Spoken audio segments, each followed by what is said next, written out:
very pleasant good evening and welcome to CHO Airport Field here in Charlottesville, Virginia for another edition of Tom Sox Baseball. I'm Luke Ned Carney, joined tonight by Alex Rocco. And Alex, as the great Ernie Banks once said, let's play two. We've got a couple of 7-inning affairs with the northwesternmost outpost of the Valley Baseball League, the Winchester Royals. And the Tom Sox, well, feel like we've been saying this on every broadcast that when we start thus far, the Sox are hot, 17-7.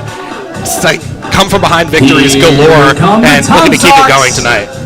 Yeah, that's exactly right. And the Tom Sox have, out of their last consecutive 8 wins, 6 of those have been comeback wins, but none bigger than last night's, as they were trailing 6-5 in the 9th inning, and then Derek Williams stepped up and launched a leadoff home run to tie the game up at 6, and then Kyle Edwards delivered the game-winning hit with a sac fly in the 10th inning, and Mike Eggert closed out the contest, and the Tom Sox are rolling right now, and let's see if they can make it 9-10 here today. Tom Sox got a win over the team that they're contending with at the top last night, the Strasburg Express, up in Strasburg, returning home tonight to face a Winchester Royals batting order that looks like this. J.C. Cologne will lead things off for Winchester. He's at short, followed by the left fielder, Jack Hay. Batting third, Hayden Madigan, the center fielder. And in the cleanup spot for Winchester, Chandler Ballinger, the first baseman. In the 5-hole, the right fielder, Nick Nardellis bats, followed by the designated hitter at number 6, Danny Baez. 7, 8, and 9 for Winchester. Former Tom Sox, Jake Bennett, Matt Del Sol, the third baseman, and Chris Scholler, the second baseman. Jake Bennett, by the way, does the catching for Clayton Poley, who is on the hill for the Royals. And the Tom Sox defense countering like this, left to right around the infield. Henry Ford at third, Kyle Edwards at short, Bryce Martinez at second, and Connor Hinks is the first baseman today in game number 1. Left to right around the outfield, Garrett Spikes, Sergio Rivera, Brady Gumpf, and Calvin Alexander is the catcher for Darian Smith, the right-hander who gets the call here in today's game 1. And Garrett Spikes has already got some action today, Alex. He caught the first pitch from Tom Sox intern Caleb. Garrett Spikes is ready. He made a nice stop behind home plate. Not the best pitch from Caleb out there, bounced it before, but we all have our bad throws in there. I certainly had a few when I played baseball, but a nice pick by Spikes, and Caleb will get some practice in as the year goes along. J.C. Cologne is the leadoff man for the Winchester Royals, who are in the traveling forest green jerseys with gold trim. They've changed up the colors a little bit this year, darkened the green and gold with the gold numerals on the back and gray pants. So the red helmet wearing Cologne out of Delaware State. Leading off for Winchester, the shortstop. And the Tom Sox in the white pinstripe uniforms, navy blue Tom Sox emblazoned on the front, white caps with the blue bill, and navy blue numerals trimmed in green. Matthew Pierman calls the balls and strikes in game 1. Ben Mackey is in the field. Those two will reverse roles for game number 2. But here we go with the first one. And it's a strike on the inner half from Smith.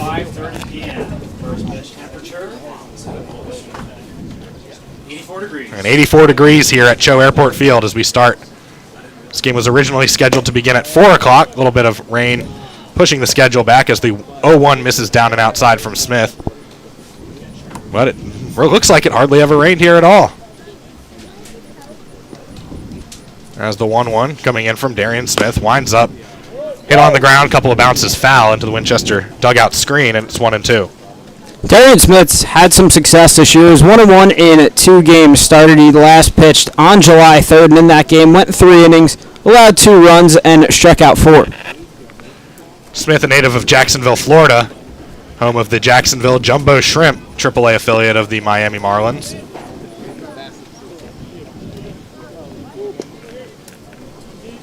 Last day before the All-Star break in MLB. 1-2 the count. First batter of the ball game here. Smith kicks, delivers, and that one is reached for and looped weakly to second base. Bit of a long run over for Martinez, but he gloves it for out number 1. Cologne just with a defensive swing there, trying to put the ball in play and just make any contact with 2 strikes, and throws it out to Martinez, who puts it away for a routine first out of the ball game. And Martinez and Edwards, we'll keep an eye on them. They're the stalwarts in the middle of the infield for the Tom Sox. As 31 Martinez making the catch, now 31 Jack Hay for the Royals digging in, the left-handed hitting left fielder. As Smith winds, brings the glove over the head, and delivers a slider that is foul tipped into the mid of Alexander, 0-1. Hay is one of the top hitters in the VBL this year, really swinging a hot bat. Coming into tonight's contest, hitting .408 in 17 games played. Native of Parkland, Florida, just outside Fort Lauderdale. The 0-1 is off the outside corner, 1-1. Plays at Alabama State.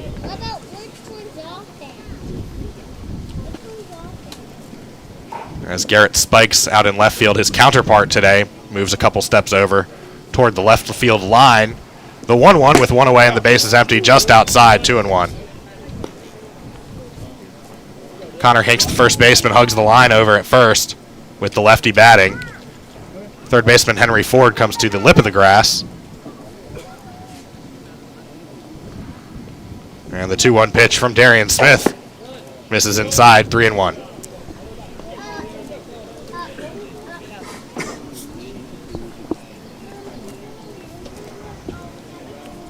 One away after the soft line out from Colon to Martinez at second base as the 3-1 misses low, and Winchester has its first base runner of today's game with one away.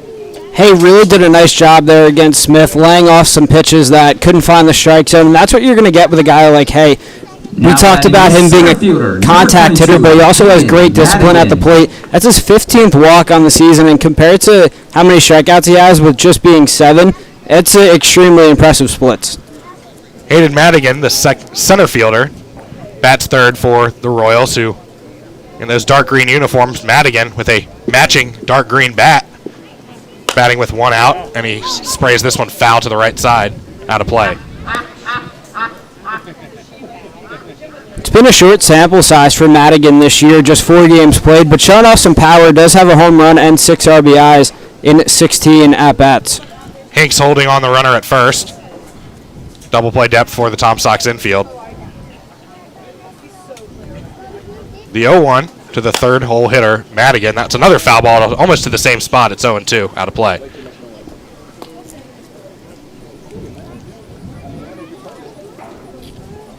Madigan, a local product for the Royals out of Winchester and playing collegiately at Shenandoah University. At least 3 or 4 guys from Shenandoah on this roster. Another one of those Valley League markets which has a college team right in it. The 0-2. Check swing, did he go? Yes, he did, says Matthew Pierman. And that'll go down as a swinging strikeout, 2 away with 1 on. Smith going with the breaking pitch, getting Madigan to expand the zone there, and that's what you're going to get from Darian Smith, a mix of the fastball and the off-speed pitch, but when it comes time where he has 2 strikes, he goes with the breaking pitch there and gets a K. Cleanup man Chandler Ballinger, the first baseman, digs in with a runner on first and 2 away. See if we see any motion from Hay as Ballinger bats from the left side. Pickoff throw to first. Not in time. Hay has stole 3 bases this year. Not a threat to go often, but can swipe some bags.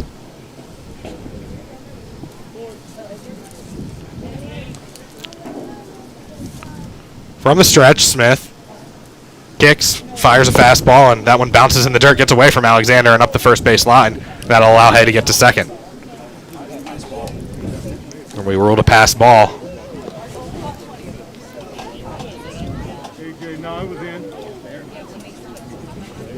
Out of Anderson Broadus University in Philippi, West Virginia.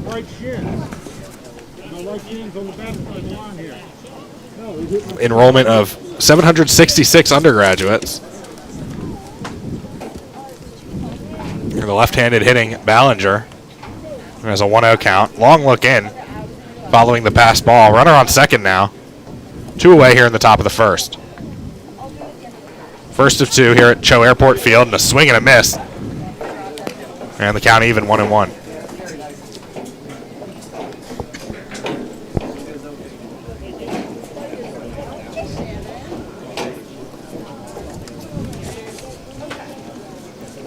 Nick Nardellis would be next for the Royals if they can keep it going. Here's a 1-1 pitch coming in from Smith. A long look in, a kick, and that one just misses. 2-1. Smith trying to paint the outside corner, went with the off-speed pitch there, and that had a lot of movement, but just couldn't nab the corner. Righty on lefty matchup. Runner on second base. Outfield straightaway for the Tom Sox. Smith fires, and that one sprayed out of bounds by Ballinger. Foul ball, 2-2. That foul ball was sponsored by Taylor's Auto Body. So you've heard Nathan Schwartz on many of these Tom Sox TV games and shows. You hear him on the PA today. And you and Nathan will have the game in Harrisonburg tomorrow. The 2-2. Swing and a miss on a pitch in the dirt. Alexander's going to have to throw down to first. Lobs it over to Hinks, a little too casual almost, and the throw does just beat him by half a step. So the Tom Sox able to work around the one-out walk, and we go to the bottom of the first inning. Tom Sox due for their first ups in a 0-0 ball game here on Tom Sox TV.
Charlottesville Tom Sox riding an 8-game win streak, coming to the plate in the bottom of the first with this batting order. Kyle Edwards leads things off.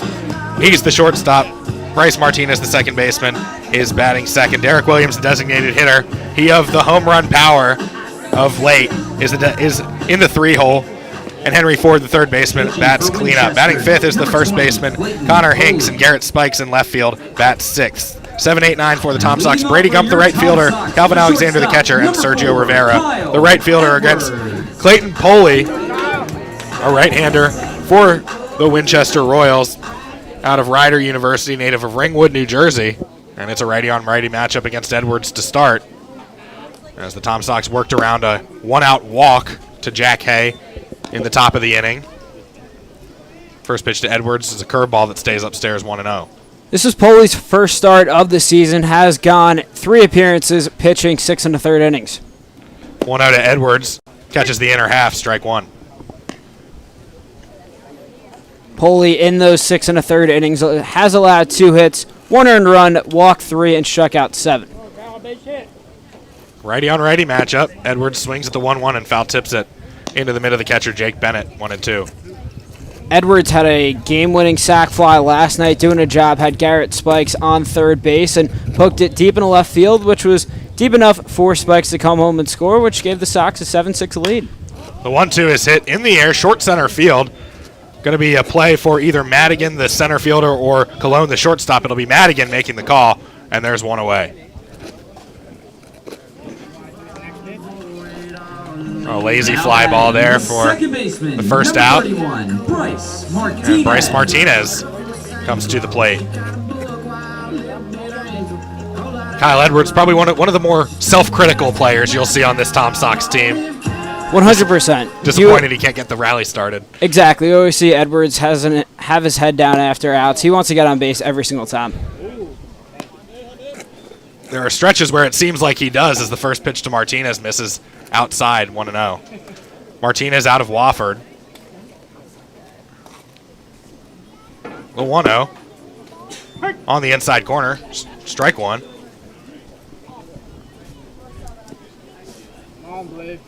Matthew Pierman calling the balls and strikes. His day job is the athletic director at Monticello High School here in Charlottesville. I want to, of course, thank all the umpires who take their time out of their days to come do these games, drive their own vehicles, use their own gas. 2-1 now. The count is the 1-1 misses down and in.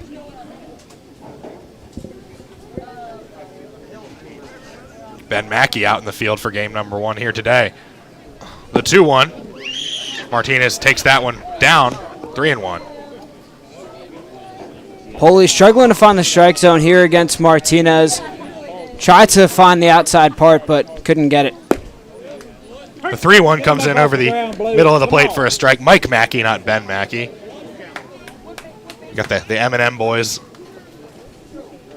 as the umpires today. The 3-2 to Martinez is hit softly into right center field. Will it get down for a hit? Yes, it will. And the Tom Sox get the first hit of today's ball game. Martinez continues his reliable hitting here early at the top of the lineup. And there's a one-out base runner. That was just a good piece of hitting for Bryce Martinez there. Looked at a couple of tough pitches there, but got a pitch that he can handle from Poli and lined it softly into the right center field gap, and now he's on with a one-out single. A Texas leaguer, as Matt Christopher would say, if you're of a certain age. And now Derek Williams, the big bat, here in the 3-hole, native of Imperial, Missouri. Takes a ball outside. 2023 Valley League Home Run Derby champion. Foreshadowing hopefully what we'll see from Adley Rushman tomorrow in Seattle as they catch Martinez leaning, but the throw is a little bit high, and Martinez dives back to first base safely. Martinez definitely a candidate to take off from first base. Has swiped 13 bags this year, only been caught twice. The kick, the delivery. That pitch is called a strike over the outer half. The throw down to second base, and they got Martinez. Nice job there by Jake Bennett, the former Tom Sox catcher, to gun him down on the base paths 2 away. That has to feel pretty good for Jake Bennett, nailing Bryce Martinez against your former team there, and that was an excellent throw from Bennett, right on the money, and great tag there, and just like that, Martinez gunned down. So he was dead meat. Mark it down, and there's 2 away. 1-1 to Derek Williams, who now the best he can do is a solo home run, and he takes a pitch outside, 2-1. Well, Williams' power has really taken off in this second half of the season. Didn't have a home run before the home run derby, and now has hit 4. It's like the opposite of what you see in Major League Baseball sometimes with the home run derby curses. That is a curveball that dips over the outer half for strike 2. That's exactly right. Most times home run derbies mess up your swing, but not for Williams. His power has really been on display, and so is his discipline. The 2-2 with 2 away and the base is empty. Williams hits this one hard on a line to third. It's speared on a hop by Matt Del Sol. Cross diamond to Ballinger at first, and it beats Williams by a step. And that's 3 outs here for the Tom Sox in the bottom of the first. So the runner gets erased on the caught stealing after the 1-out single, and we're 0-0 going to the second inning. This is Tom Sox TV.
Top of the second coming here in a scoreless game number 1 here at CHO Airport Field. Luke Ned Carney, Alex Rocco bringing you this doubleheader.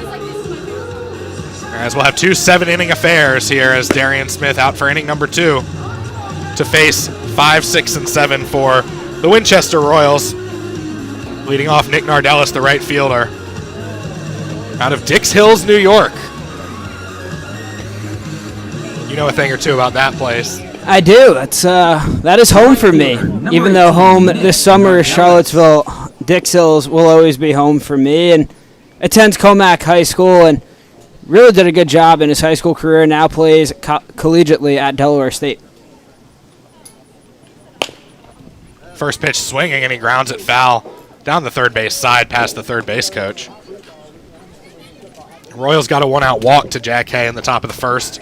Couldn't do anything with it. Tom Sox got a one-out single from Bryce Martinez, and he was caught stealing by Jake Bennett, who will bat third in this inning. The 0-1 is inside, 1-1. Nardellis making his VBL debut today with the Royals.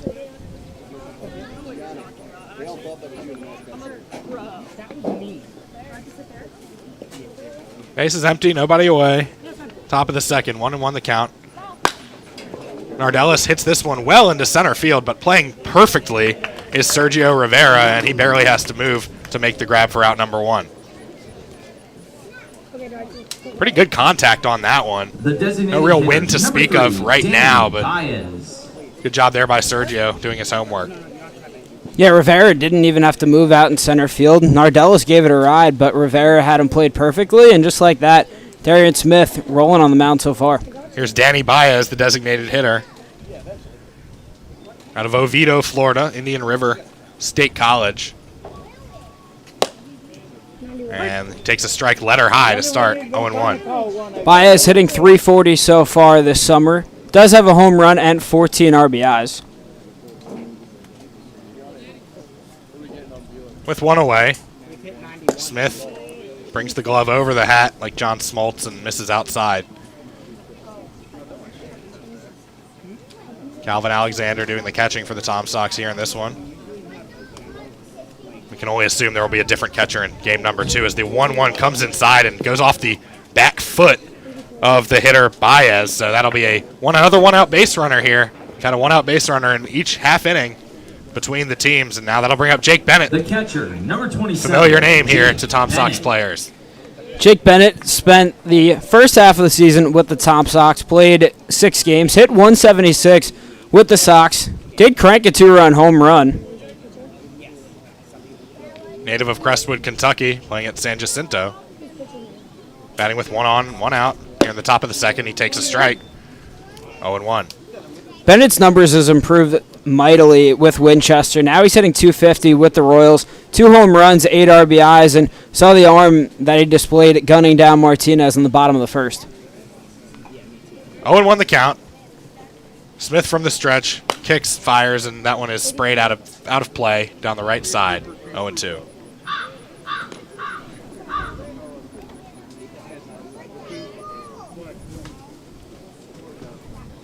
Two games here at CHO Airport Field, 7 innings each. We'll have about 40 minutes in between games, and we will not fill the time in between. We will take a break and then come back for game number 2. 0-2 the count to Bennett. Long look in from Smith, and a swing and a foul tip into the mitt of Alexander.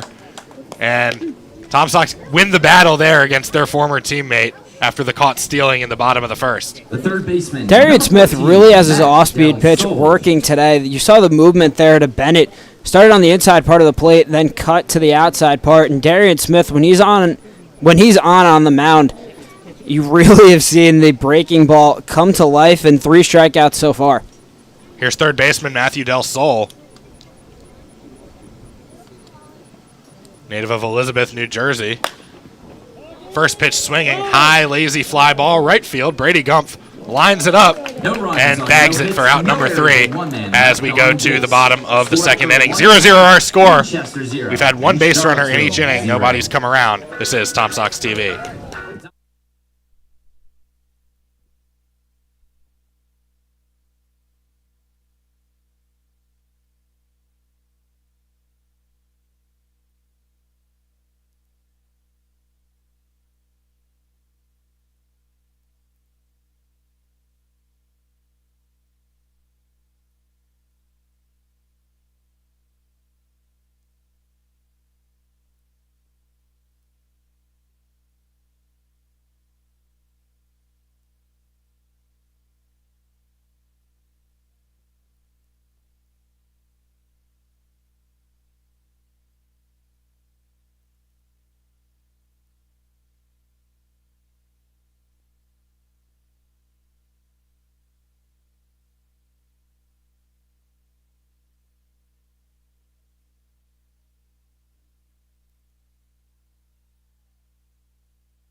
Now batting, the third baseman. Henry Ford, the third baseman, leads things off for the Tom Sox here in the bottom of the second inning against Clayton Poley. Tom Sox 1 hit on the afternoon, a single from Bryce Martinez, and almost 2 hits on the afternoon. Nice play by J.C. Colon at short on a first pitch swing from Henry Ford, and he nabs a soft liner out of the air and robs Ford of a base hit. Ford's been struggling ever since he came back from his injury, broke his thumb earlier in the season, but has had just 1 hit since coming back and hit the ball hard there, but sometimes just didn't get the bounce there and right to Colon. Now Connor Hanks, the first baseman, in the 5-hole. He's at first base today, but he's basically the Roy Kent of the Tom Sox. He's here, he's there, he's every freaking where. He's played at third and left field, even some second base for the Tom Sox this season, as he fouls the 1-0 down the left side, out of play.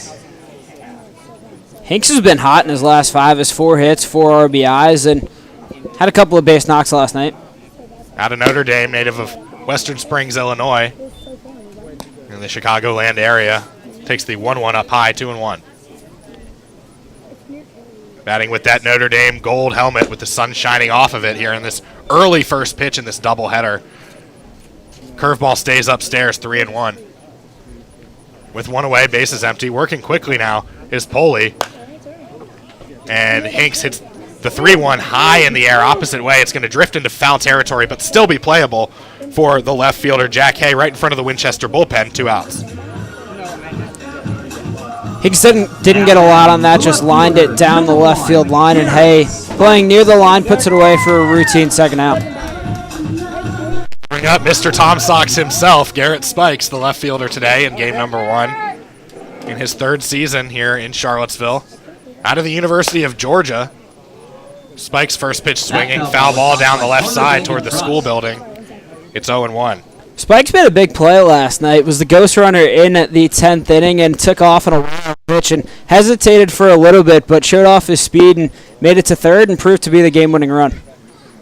The 0-1 is downstairs in the dirt, 1-1. Spikes had a home run in the clinching game of the championship series last year on this field against Woodstock, as he hits this one well into right field, but playable and right at Nick Nardellis. Catch is made, and that's out number 3. Tom Sox go down quietly here in the bottom of the second. And we'll be right back here on Tom Sox TV in a 0-0 ball game.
Top of the third here in game number 1 at CHO Airport Field, 0-0, with the Royals coming to bat for the 3rd time, and it's time to turn it over to the distinguished Alex Rocco. Well, I thank you, Luke, and leading things off for the Royals here is Chris Scholler. Scholler playing second base today, and out for inning number 3, the starter for the Tom Sox in Darian Smith.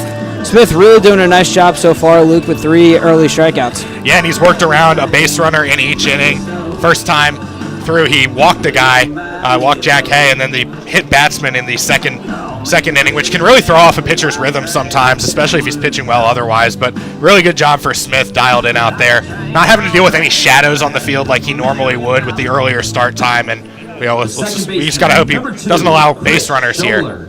We've seen walks be an issue for Smith so far. Now it's 7 on the season, but bared down and got a couple of strikeouts in the first and picked up another in the second. Let's see what he can do here in the third.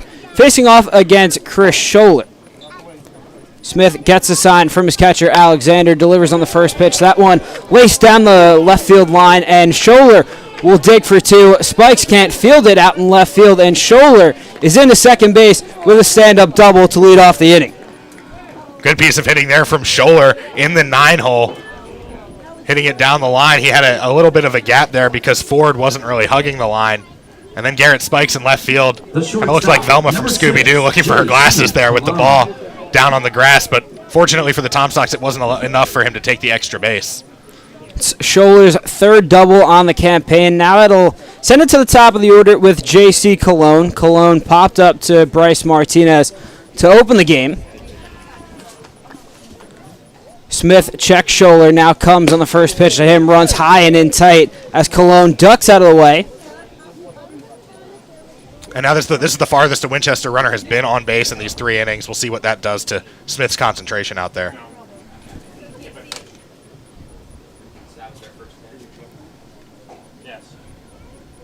It's the second double Smith has allowed this season as Colon chops just one of the shortstop. Kyle Edwards fields it on a bounce, makes a throw over to Hanks at first base for the first out of the inning. Advancing to third base is Scholler. I think that's a smart play by Kyle Edwards. He might have had something at third with a perfect throw, but third inning, scoreless ball game, take the sure out. Hey. But now you have to contend with one of the best hitters on the Winchester roster. Now digging in is the left-handed hitting Jack Hay. Hay coming into today, hitting .408, worked a walk in the first inning. Tom Sox bring the infield in here in inning number 3. Ball game still even at 0. Smith goes with a breaking ball to begin against Hay, but that one can't find the zone as it's high and away. 7-inning ball game, and Poley has pitched pretty well for Winchester through the first 2 innings, so runs look like they're going to be at a premium in this game number 1. Every run counts, especially in a 7-inning ball game, and Lyndon Coleman knows that. As the 1-0 pitch to Hay, this one skied into the outfield. Tracking it is the center fielder Rivera. Actually making the catch is Spikes. Scholler tagging, Spikes throwing a home. That one up the third base line. Scholler sliding in easily for a sac fly for Jack Hay, and just like that, the Winchester Royals are on the board 1-0. Not a bad throw by Garrett Spikes, but not quite good enough. It was going to need to be perfect. That ball wasn't hit too deep, but Winchester rolling the dice there and coming up with the win as they take the first lead of this ball game. Now it's Hayden Madigan, the 3-hole hitter. Madigan hitting .438 in just 4 games played. Smith peers in, gets a sign from Alexander, deals the 0-0 pitch, swing and a miss there from Madigan.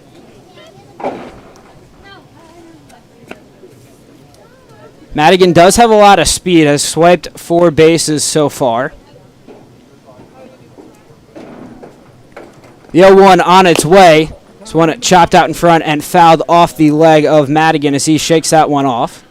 And he's got protective equipment on that front leg, but I think that one got him somewhere where he doesn't, because he's taking a stroll right now around the batter's box, and both Calvin Alexander and home plate umpire Matthew Pearman will walk out to the mound to exchange the ball.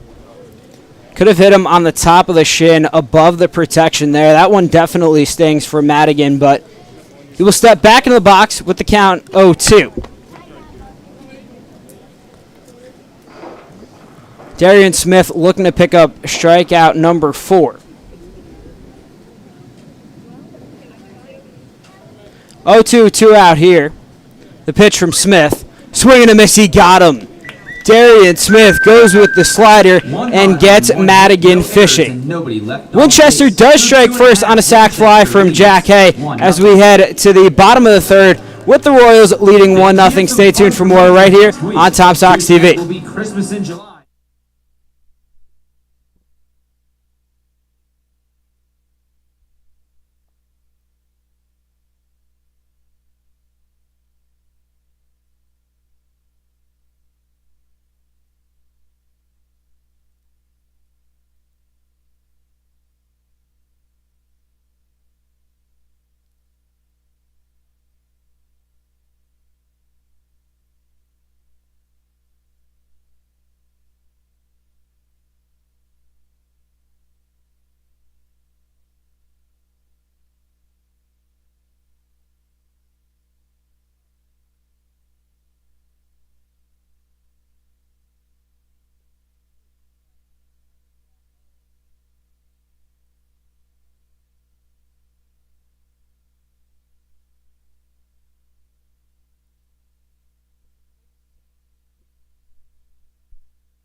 Clayton Poley out for inning number 3 as his Winchester Royals have an early 1-0 lead. As leading things off for the Tom Sox, Brady Gumpf, Calvin Alexander on deck, and rounding out the lineup, Sergio Rivera due up in this inning. Station-to-station baseball gave the Royals that lead in the top of the third. We'll see what the Tom Sox counter with. First pitch from Poley misses away to Gumpf. Gumpf on the season hitting 172 with 3 RBIs. This is his 13th game of the campaign. The 1-0 from Poley, this one sky down the left field line and out of play. The count is now even at 1-1. By Taylor's Auto Body. Remember, you can return it to the concession stand for a special prize. Got the 50-50 raffle going on in the stands, and Mark Perkins is selling the tickets today. The 1-1 on its way from Poley. It misses low and away. Gumpf now ahead in the count, 2-1. Come on, get in the ball game. Mark Perkins, definitely a people person and dominant on the mound, and now selling some tickets here. The 2-1 from Poley goes with the curveball, gets Gumpf looking here. If you missed it on Tom Sox Weekly about a week ago, Alex had a story on the All-Star game, and Perkins, one of the players featured. Started in that All-Star game. The 2-2 from Poley tipped right in the mitt of Jake Bennett as Brady Gumpf set down for out number 1 and the first strikeout for Clayton Poley on the afternoon. Poley looking cool as a cucumber out there. Really no trouble with any of these Tom Sox hitters the first time through the lineup. But still just a 1-run lead, and this is a powerful bat here for the Tom Sox. Strategic placement of him, too, at the bottom of the order. Digging in now the catcher, Calvin Alexander, and you mentioned the power in his bat. 2 home runs on the season. Poley goes with the curveball, misses up in the zone to Alexander. But Calvin has 7 home runs in his Tom Sox career as Poley fires in with a strike to even the count at 1-1. 2 curveballs to start this at-bat. The 1-1 on its way to Alexander. He pops this one up. Backtracking is a shortstop, Cologne. He gets called up by the left fielder, Jack Hay, who catches it and puts it away for out number 2 here in inning number 3. Really good sequence of pitches from Poley there. 2 curveballs. First one stayed upstairs. Second one was on the outer half, setting up that high and inside fastball that Alexander was looking for a straight pitch there and was a little bit ahead on it. Hit it off the end of off the fists, and no trouble. Now it's Mr. Chicken Dance, Sergio Rivera digging in. The first pitch on its way from Poley. It misses low and in tight. I heard he didn't actually want that as his walk-up song. You know, it kind of fits Sergio, though. Even if he didn't want it, he's a funny guy. He's always talking out on the field as he lines this one right back into the fence behind home plate. But always talking out on the field, always has a smile. And Chicken Dance brings that same here to people in the crowd. I would agree. Rivera on the season hitting just .224 with 11 RBIs. The 1-1 from Poley just misses there on the outside part of the plate. Rivera now up in the count 2-1. If you've been following the Royals for a long time, these are slightly new uniforms, darker green, darker gold. Rivera fakes the bunt now, pulls back. Poley once again misses the zone as Rivera up 3-1. Would be big to get a 2-out base runner here for the Tom Sox and turn that lineup over with Kyle Edwards on deck. The 3-1 on its way from Poley. Rivera pops this one up into center field. Racing in is the center fielder Madigan. Shades the sun, puts it away for out number 3, and just like that, Clayton Poley works a 1-2-3 at bottom of the third as we head to the top of the fourth, with the Royals still leading 1-0. Stay tuned for more right here on Tom Sox TV.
The first baseman, number 33. Just one hit for either squad here as we begin inning number 4 here at CHO Airport Field. I'm Alex Rocco, joined alongside by Luke Nad-Carney. Darian Smith out for inning number 4. And leading things off for the Winchester Royals, the first baseman and cleanup hitter, Chandler Ballinger.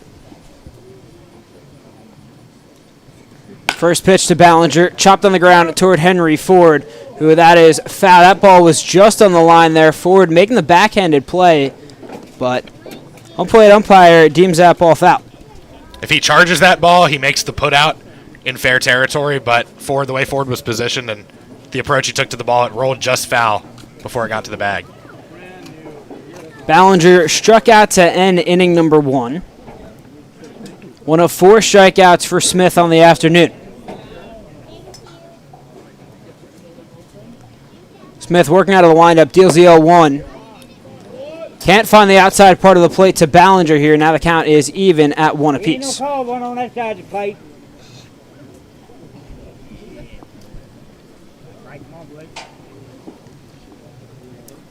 The 1-1 on its way from Smith gets Ballinger to wave through a off-speed pitch there as Darian Smith up in the count now 1-2. Ballinger a strikeout victim his first time at the plate to end that first inning. Ballinger has struck out 16 times so far in 24 contests. The 1-2 from Smith. Outside, that one gloved in the right-handed hitter's batter's box by Alexander.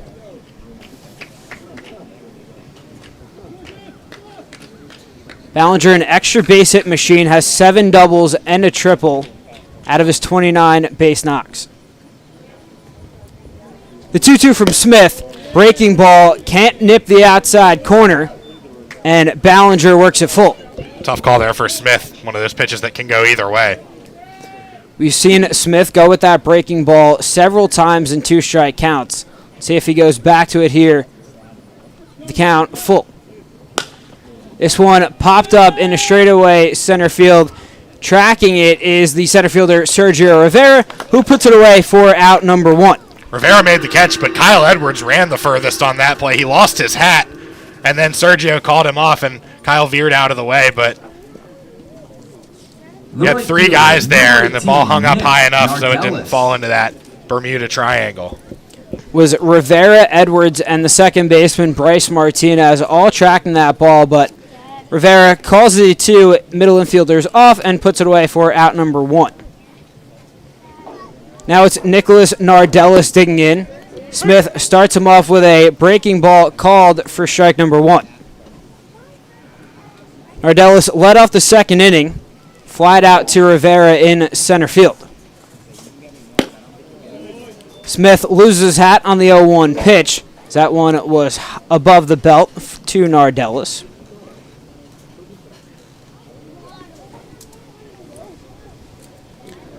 Just Nardellis' second at-bat this summer, making his VBL debut. As this one lined right back up the middle, nearly taking off the head of Darian Smith, but a hard line drive for Nick Nardellis, who's on with a 1-out single. Man, that'll wake up Darian Smith there on the mound. He's going to do a dance to get out of the way. And Tom Sock's hats falling on the field has been a theme here in this top of the 4th inning. Darian's hat has fallen off twice. Kyle Edwards' hat at shortstop has fallen off. Could be a victim to the flow out in the by the guys. Yeah, a lot of these guys with some superior lettuce out there. Nardellis leading off first. Now the first pitch to Danny Baez misses away. Baez was hit by a pitch his first time at the plate. Nardellis' hit was just the 3rd in the game and the 2nd by Winchester. Here in inning number 4, as the Royals still have a 1-0 lead. Smith can't find the inside corner, and now Baez up in the count 2-0. Baez hitting .340 with a home run and 14 RBIs through 16 games. Smith toes the rubber, checks Nardellis, deals the 2-0. Once again, it can't find the strike zone, and Baez is up 3-0. Nobody throwing in the Tom Sox bullpen at the moment, but a couple guys on their feet, waving their arms a little bit. Smith toes the rubber, gets a sign from Alexander. Now deals the 3-0 pitch to Baez as he was taking all the way, as that one in there for strike number 1.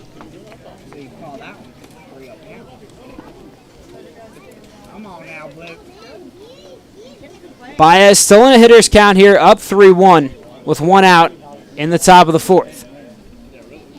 Nardellis leading off first. Smith deals a 3-1 pitch to Baez, gets him to wave through a pitch, and now from 3-0 to 3-2.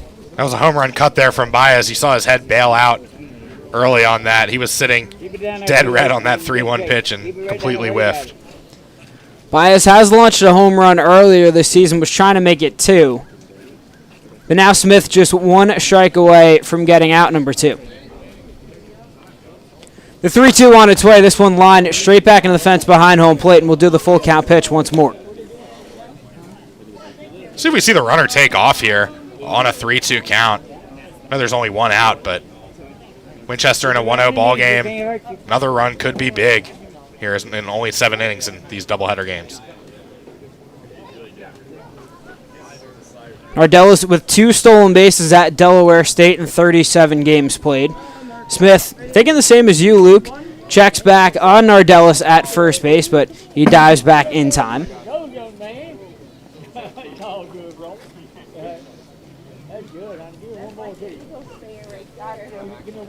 Smith toes the rubber, takes a look back at Nardellis. Now the full count pitch on its way. This one laced into right field, backtracking, going back to the wall is Brady Gumpf, but he puts it away for out number 2 and a loud second out of the inning. On a windier day, that ball's probably out over the fence, and it's a 3-0 ball game, but not quite enough there on that swing from Baez. And good job there by Gumpf not to give up on the play and measure it up there against the wall to get a big second out here for the Tom Sox. Now it's the former Tom Sock, Jake Bennett, digging in. Bennett struck out in the second. Did catch Bryce Martinez stealing in the first inning. Bennett looking to pick up a base knock and continue the inning as Smith's first pitch blocked in the dirt by Alexander. Nardellis staying put on first base.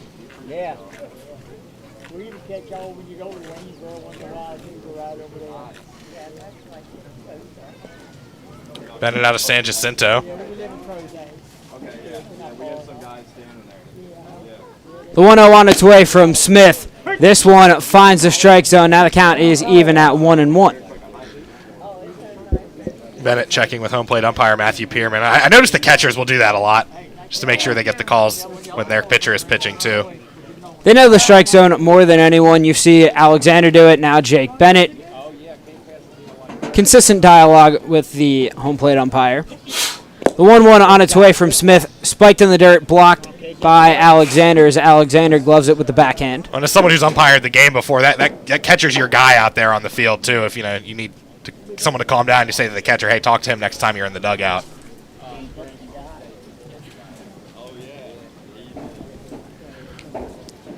The 2-1 to Bennett. Once again, Darian Smith can't find the zone as Alexander backhands a off-speed pitch in the left-handed hitter's batter's boxes.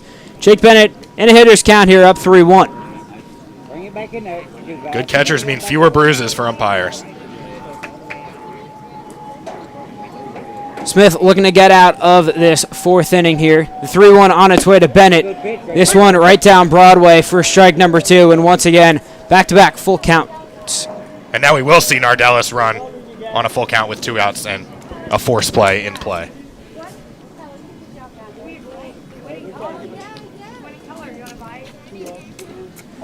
Three-two count, 2 outs here in the top of the 4th. Nardellis takes off. Bennett chops this one down the third base line, but foul. Nice job by Bennett to spoil that pitch. It was a really good slider there by Smith. I probably should have gotten him out of the inning, but Bennett got just enough. Drove it into the ground, foul toward his own team's dugout. Now Lyndon Coleman is out of the dugout for having to talk with his catcher, Calvin Alexander. I don't know if Calvin might be I don't want to say injured because it looks like he's fine, but maybe tweaked something. I don't know. He came up grimacing after that swing from Bennett there, and a good job by head coach Lyndon Coleman just checking on his catcher there, but Alexander staying in the ball game.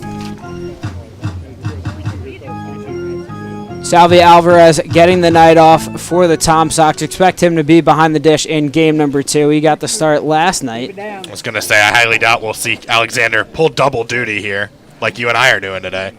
14 innings of catching would be a lot for Alexander, but could be doable. The 3-2 on its way from Smith. This one grounded toward the third baseman, Henry Ford. He makes the play and overthrows the first baseman, Connor Hinks. Advancing to third is Nick Nardellis, and Jake Bennett reaches on an error by Henry Ford. It looks like it just got away from Ford there. He had time. And with the catcher running, Bennett actually slid into first base, which would have slowed him down even more, but that's a costly error for the Tom Sox, and it could be even costlier here in the top of the fourth of a 1-0 ball game. It's error number 3 for Ford on the season. Keep it down. Going inside, though. Now it's Matt Del Sol, the 8-hole hitter and third baseman for the Royals. With runners on the corners, Bennett takes off for second. He is in there without a throw. But Darian Smith pours in strike number 1 to Del Sol. Bennett with the jump of jumps there. Smith didn't even see him take off. I think Bennett knew that Charlottesville wasn't going to throw down here with 2 outs and a runner on third as the 0-1 pitch from Smith as Del Sol checks it, but says he doesn't go around. Now the count is even at 1-1. Del Sol flew out to Brady Gump in right field to end inning number 2. The 1-1 from Darian Smith bounces in the dirt, blocked by Alexander behind the dish. You do have first base open here with the stolen base, so if you get too far behind in the count, might think about just putting him on. Nardellis on third, Bennett on second. Winchester still leads 1-0 here with 2 outs in the top of the fourth. The 2-1 pitch misses from Smith, and Del Sol in the driver's seat, up 3-1. Only downside to that is Scholler, the 9-hole hitter, has a double to his credit today, and you'd be bringing him up with the bases loaded. The 3-1 from Smith misses away for a ball, and Darian Smith loads the bases as Matt Del Sol draws the walk.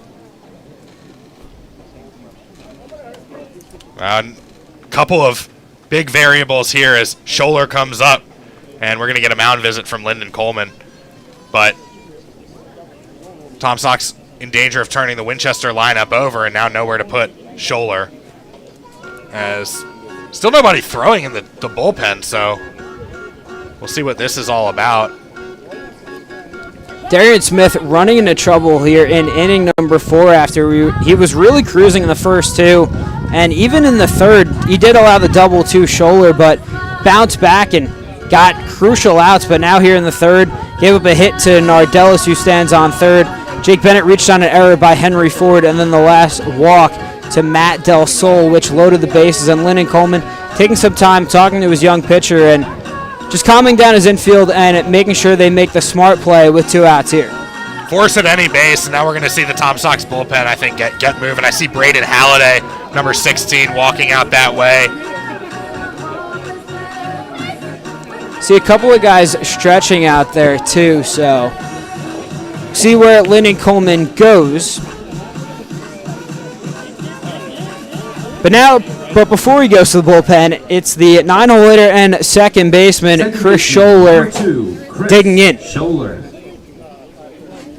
You guys pitch your way out right here. Come on, bud. Scholler picked up his 3rd double of the season in inning number 3. The first pitch to Scholler misses in the dirt. He hit it down the left field line, and you see Henry Ford, the third baseman, hugging the third base bag there. The 1-0 from Smith to Scholler. That one finds the strike zone. Could think that Scholler was taking after the walk to Del Sol, and the first pitch missed the zone. Yeah, I would think so as well. Make him throw you a strike.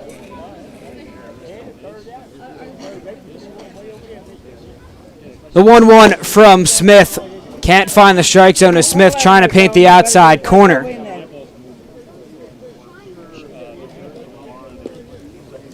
think you just have to trust your defense here if you're Smith. Can't afford to walk anybody.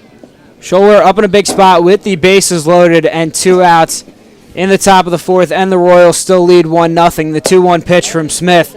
Fastball can't be located in the strike zone, as now Scholler up in the count, 3-1. I see Lyndon Coleman out there a few feet in front of the dugout.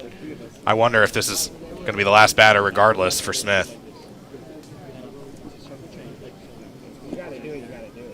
Jeremy Goins warming up for the Tom Sox. The 3-1 pitch to Scholler. Misses away for a ball, and Darian Smith walks home a run. And just like that, Nardellis touches home plate, and the Royals have a 2-0 lead. Goes back to that error on Henry Ford on that grounder to third base a couple batters ago. Tom Sox could have gotten out of the inning with no damage done. Now Winchester doubles the lead, which doesn't sound like a lot, but in a seven-inning ball game, we're just about halfway through. And Poley has looked really good on the mound. Now we head to the top of the order with J.C. Colon. Colon 0 for 2 on the day. First pitch to him. Slider can't find the zone there. Colon popped up to lead off the game and grounded out to Kyle Edwards in the 3rd. The 1-0 from Smith to Colon. That one in there for strike number 1.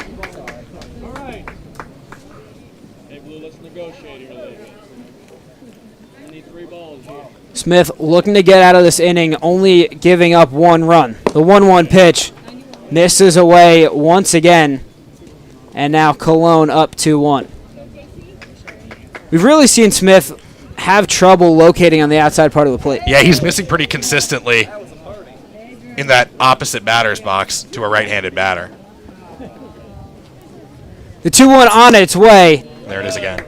Once again, can't find the outside part of the plate, and J.C. Colon up 3-1. Hitters count here, too, to the leadoff man. Mistake here, and it's a lot more than 1 run. The 3-1 pitch to Colon misses away once again. Darian Smith visibly frustrated after his 3rd consecutive walk here. And Jake Bennett touches home, and Winchester up 3-0 here in inning number 4. So Bennett scoring. He's the guy who reached on the error. And that play comes back to bite the Tom Sox a second time, as it's now 3-0 in favor of Winchester. And this is, I think, going to do it for Darian Smith. Alexander is out there, and this is what we call the dance, where the catcher will go out, buy a couple seconds for the guy in the bullpen. He'll go back, and then we'll see Lyndon Coleman come to make the move. Just 1 run earned for Darian Smith, as Bennett and Nardellis scored after the error from Henry Ford. So here comes Alexander back, and I would be surprised if we see another pitch thrown from Smith. Smith, 3 consecutive walks in the 4th, 4 on the contest, and drawing the first walk of the ball game was Jack Hay, who digs in for at-bat number 3. The first pitch to him misses for a ball. Me and my big mouth. Tom Sox sticking with Smith in a bases-loaded situation. Coleman likes to give his relievers a clean slate, and this is a tough spot for any reliever to come in with the bases loaded and 2 outs, as Smith fires a pitch to the backstop. All the runners stay put, with Del Sol standing on third base. I'm surprised we didn't see Hay try to sell that a little bit and start trotting down to first base. No time. And now Lyndon Coleman will walk out from the dugout after 2 balls from Smith to Jack Hay, and have to assume this is the end of the line for Darian Smith here. It will be. This is the second mound visit of the inning, so by rule he has to come out. So Lyndon Coleman heading to his bullpen here in inning number 4 with the Royals leading 3-0. We will step aside for a quick break. Stay tuned for more right here on Tom Sox TV.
Lyndon Coleman goes to his bullpen here in inning number 4 with the bases loaded, and he calls upon Jeremy Goins.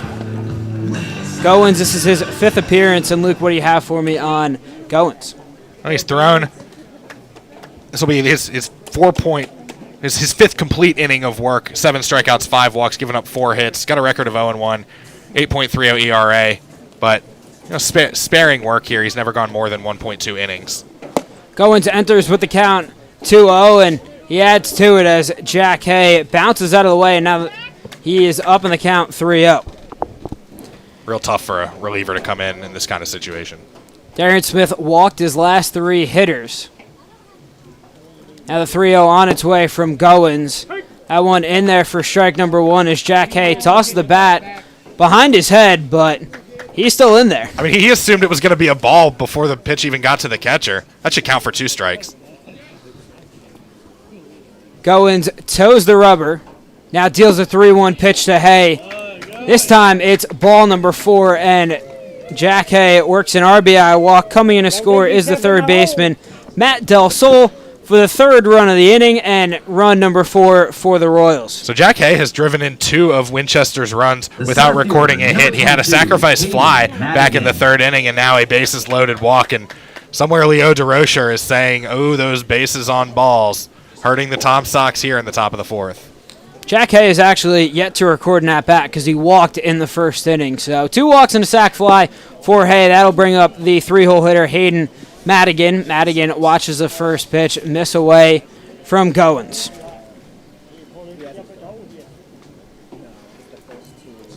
Madigan 0 for 2 with 2 strikeouts. Goins looking to get out of this inning, but 2 consecutive balls to begin the at-bat against Madigan.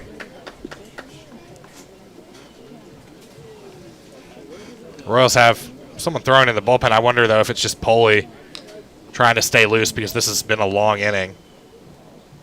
The 2-0 in there for strike number 1. You can actually see that have a negative effect on pitchers sometimes. Poley has been sitting for a long time, and he was cruising out on the mound.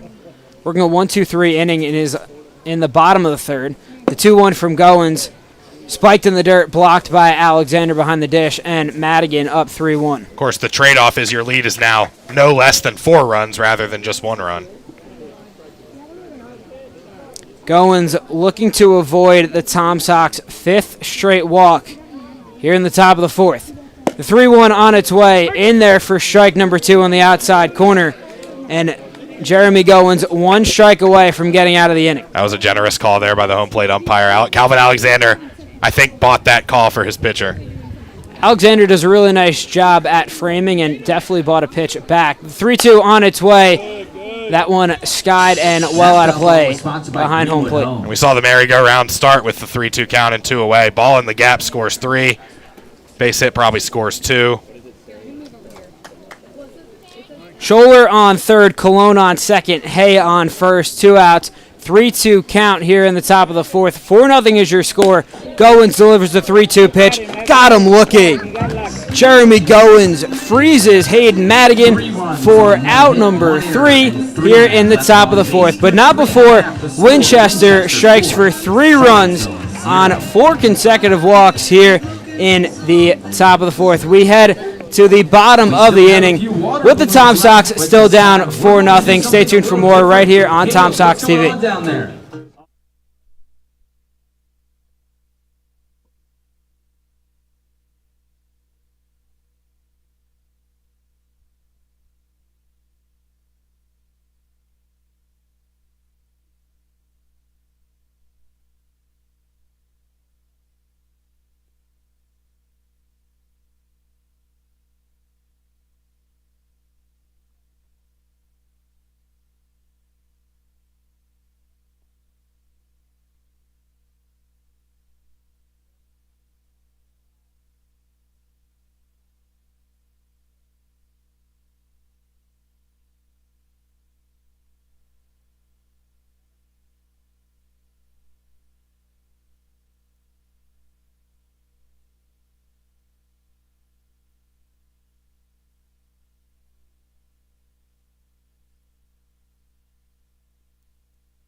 Clayton Poley has faced the minimum through 3 innings so far, and leading things off, leadoff hitter Kyle Edwards. Kyle Edwards.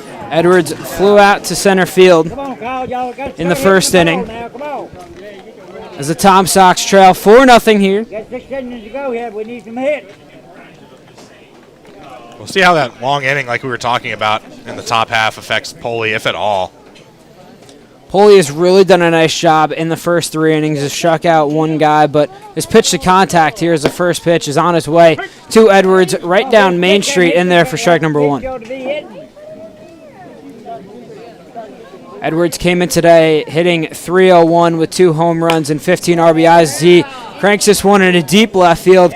Giving it a look is the left fielder. Hey, back to the track. He puts it away for a loud out number 1, and Edwards gave it a ride, but to no avail. Hay had that one the whole way. Credit to him. He never lost sight of that ball. Made the catch maybe look a little more difficult than it needed to be.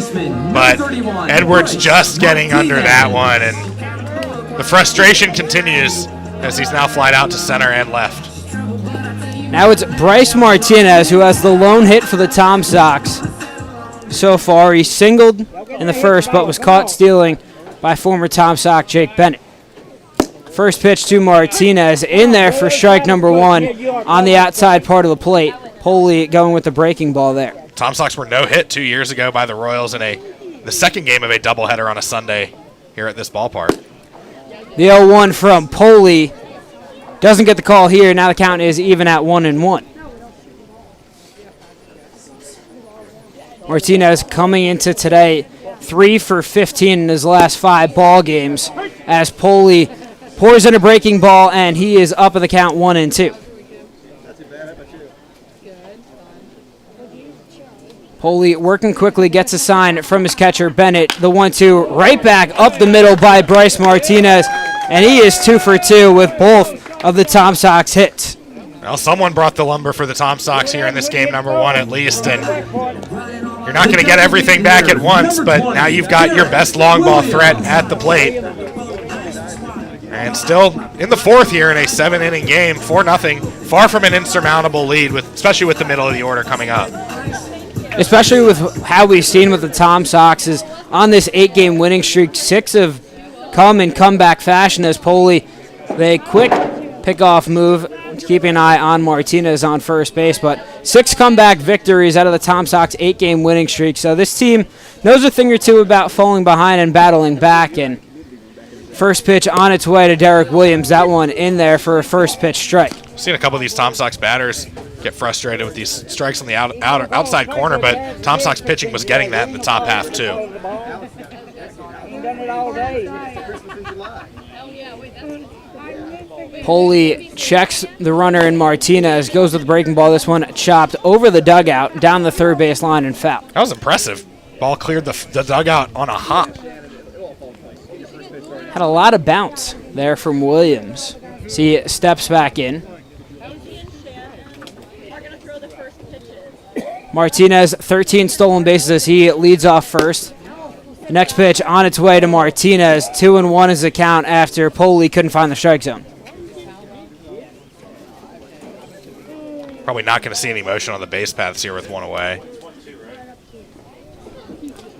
Next pitch to Williams, waves through a fastball, and that is strike 3. A little confusion with the scoreboard there, but Derek Williams sat down for strikeout number 2 for Clayton Poley and the second out of the inning. Number 5. Player of the game thus far for the Royals, Clayton Poley, breezing through these Tom Sox hitters, except for Bryce Martinez. Now it's a cleanup hitter, Henry Ford, who lined out to the shortstop, J.C. Colon, as Poley skies a breaking ball as Ford pops this one up. That one will just get out of play down the first base line. Giving it a look was the first baseman, Ballinger. Remember, you can return to the concession stand for a special prize. Ford from right here in Charlottesville. Ford missed a significant amount of time earlier in the season. Missed about 3 weeks of action with a broken thumb. Dove back into a bag and jammed up his thumb, but is back and returned. Next pitch on its way from Poley. It misses on the outside corner. Do you know if it was his throwing thumb or his glove thumb? That I am not sure about. Wonder if that might still be affecting his throws in the infield. Martinez taking off as forward. Cranks this one deep down the left field line. Giving it a run is Hay. He will make the catch. Jack Hay sliding into the bullpen face first. Making the grab there is...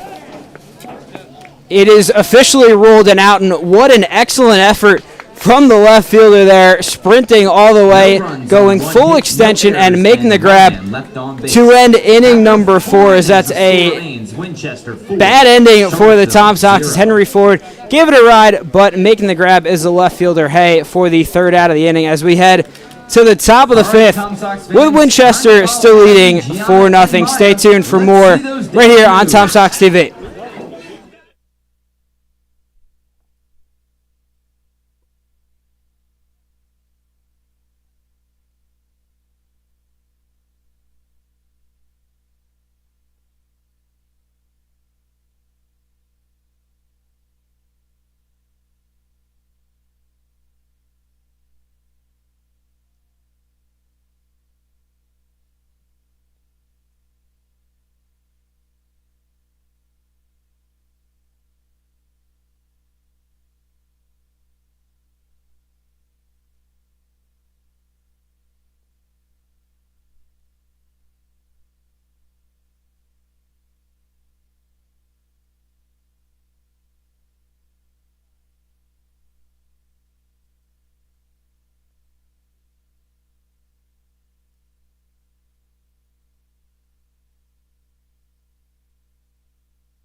After Winchester plated 3 runs in the top and sent 9 hitters to the plate, let's see what they have in inning number 5 as Chandler Ballinger would lead things off for the Royals. Sorry about that, Alex. I was attempting to use my cough button and I accidentally hit yours.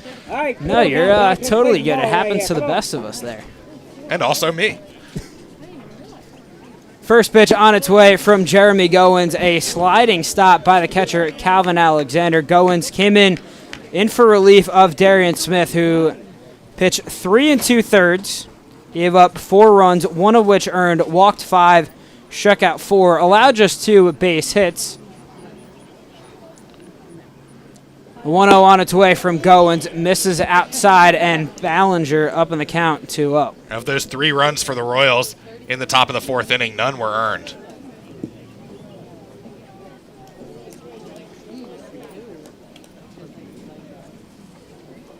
The 2-0 to Ballinger. This one skied down the left field line and out of play. A lot of kids running after the foul balls here. According to PA announcer Nathan Schwartz, you can return a ball to the concession stand for a special prize. Curious to see what that special prize is, but the 2-2 to Ballinger.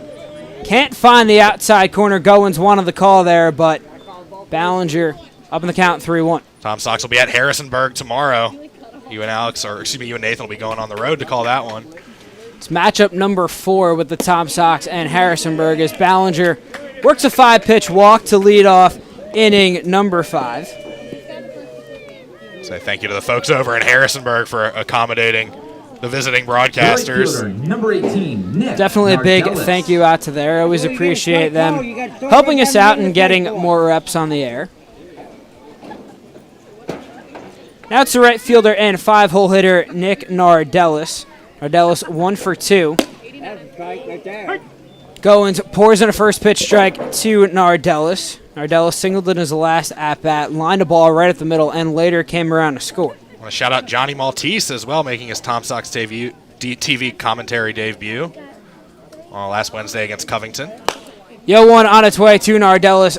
Skies this one near the Tom Sox dugout. Giving it a look is the first baseman, Connor Hinks. That one in the bleachers down the first base side. Tom Sox have to keep the deficit at 4 here. Lead Leadoff runner on base. Can't let this lead get any bigger. Come on. Keep it down. Goins gets aside from his catcher, Alexander. Now takes a look back at Ballinger. Now deals the 0-2 pitch to Nardellis. Can't find the inside corner on the off-speed pitch as Nardella is still down to the count 1-2.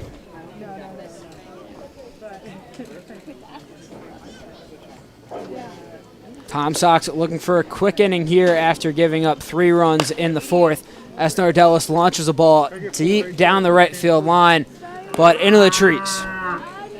Over the bullpen where currently nobody for the Tom Sox is formally warming up. A couple guys are throwing a football. And also the Royals bullpen quiet, as it should be. Clayton Poley dominant so far through 4 innings. Goins gets Nardellis to wave through a pitch there for the first out of the inning. The second strikeout rather for Jeremy Goins. It's his best pitch that he's thrown in this 1 inning plus that he's been in this game. See if that changes the fortunes here for Tom Sox pitching. The designated hitter, number 3. Now it's the left-handed hitting designated hitter, Danny Baez. Baez 0 for 1, was drilled by a pitch in the 2nd, and flew out to right field in the 4th. First pitch to him, misses low for a ball. That pitch that hit him in the 2nd inning actually hit it off his back foot, which is actually kind of impressive to do if you're a pitcher. It was a curveball. Goins checks Ballinger over there at first base. Ballinger taking a little bit of a jump there, but Goins keeping him honest.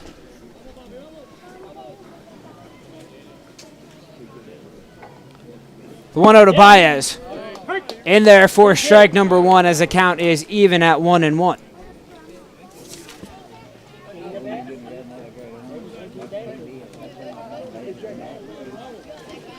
Goins keeping Ballinger honest there as he just gets back into the bag. As quick pickoff move there from Goins. The hit by pitch of Baez was just his 2nd through 17 games, as this one grounded to 2nd, fielded by Martinez, over to Edwards, on a first base in time. Jeremy Goins works a 4-6-3 double play to end the top of the 5th as he works a scoreless 5th inning, and we head to the bottom of the 5th with the Tom Sox still down 4-0. Stay tuned for more right here on Tom Sox TV.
Number 30, Connor. After a beautiful rendition of Taking That to the Ball Game by our own Nathan Schwartz, Connor Hinks set to lead things off here in inning number 5. Hinks 0 for 1 in the ball game. Poley still in it as he pours in once again another first pitch strike there as Hinks taking all the way. A little audience participation as well. Decent crowd here for game number 1. It's the first of 2 ball games here as Hinks watches a pitch miss in the dirt. Second game will start 40 minutes after game 1 is concluded. Winchester up 4-0 here as Hinks fouls this one out of play down the third base line, and Poley up in the count 1-2. Pulley up in the count has been a recurring theme here in this first ball game. And just to think, this is Clayton Pulley's first start of the season, and only has pitched 6 1/3 innings. He's out in his 5th inning of work here as Hinks watches a pitch miss in the right-hander's batter's box for ball number 2. Hinks, one of several Notre Dame players on this team. Now the 2-2 on its way, chopped right on the ground.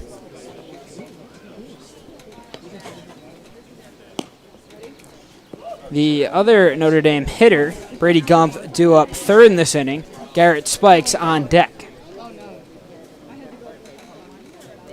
Pulley working out of the windup. The 2-2 to Hinks. Goes with the breaking ball. Doesn't get the call on the outside corner, and Hinks works it full. Not sure where that pitch was, but maybe a little high or outside, but really good-looking curveball. Don't be looking. Be a stick. Pulley had just a 1.42 ERA in his 3 appearances. But Connor Hinks draws a walk here to lead off the bottom of the 5th. This could be a sign of things to come for the Tom Sox as they are still down 4-0. Fielder number 1, Garrett Spikes. I think that's the first walk issued today by Pulley, so now you got a guy with a good bat. Garrett Spikes coming up. Hinks just the 3rd base runner for the Tom Sox here today. Pulley has allowed 2 hits and the walk to Hinks as Garrett Spikes digs in. The first pitch to him, wave through a fastball from Pulley. Spikes didn't have his feet set there. You saw him kind of almost run out of the batter's box on that swing. Spikes was trying to make this ball game 4-2 as Pulley checks back on Hinks on first base. I think if you're Spikes, you can't be thinking about that. You just got to be thinking about getting on base, making things harder for Pulley to pitch, get multiple runners on for the first time today. The 0-1 on its way, fouled off behind home plate, and Garrett Spikes quickly down 0-2. Spikes likes to hang out on the lawn here at the University of Virginia when he's not playing baseball.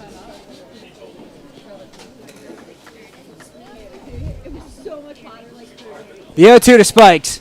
This one chopped on the ground toward the first baseman Bollinger. He steps on the bag, throw over to the shortstop Colon on second, in time for the double play. A 3-6 double play here for the Winchester Royals, and just like that, all momentum is lost for the Tom Sox as 2 are set away quickly. And prick goes the balloon. Tom Sox running out of air in this 5th inning. Still have not had more than 1 base runner on at a time. Now it's Brady Gumpf digging in. Gumpf struck out in the 3rd as Pulley starts him out with a breaking ball that can't find the outside corner.